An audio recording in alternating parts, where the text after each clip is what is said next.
Atenba Matamda by-election Pangthokadouriba Tadubi Assembly Constituency final photo electoral roll special summary revision ngasi Joint Chief Electoral Officer Manipur Ramananda Nongmeikapam na release toukhre. Lamphel Party Laiba CEO gi conference holder Pangthokiba electoral roll release tauba aduga mari leinana Joint Chief Electoral Officer Manipur Ramananda Nongmeikapam na hai ngasi Phongkhre Tadubi AC gi final photo electoral roll asige matung inna AC asige hojik leiriba apunba voter masing asi lising nifunipan ga chatruk marfunitoi ni masigi manungda nupa voter na lising kunmari ga chambri humfutara aduga nupi voter na lising kunmari ga chani taranithoi ni Apunba voter gi manungda chahi 19 dagi 18 faubagi category da voter masing lising amaga chambri marfumathoi yauri electoral population ratio ase hana leiramba ratio dagi hengalaktuna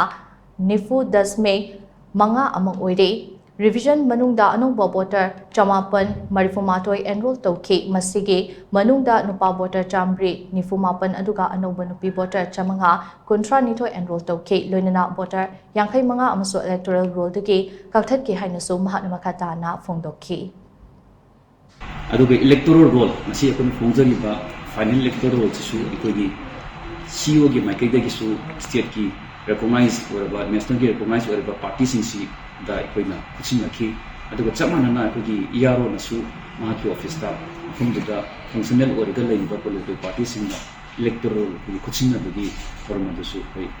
ERO ki office thugli yamna maru ba makna ikogi electoral ga ming chankiba masi appeal oina haitare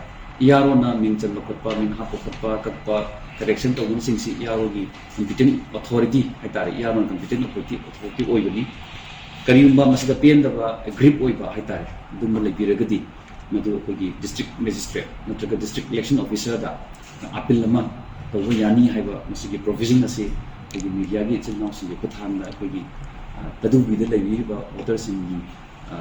mid minded oina ba kogi na pung ya bunna bugi adu gi appeal adu kogi CEO office ki mai kai de su tawjari haiba kogi si mayam da hanjari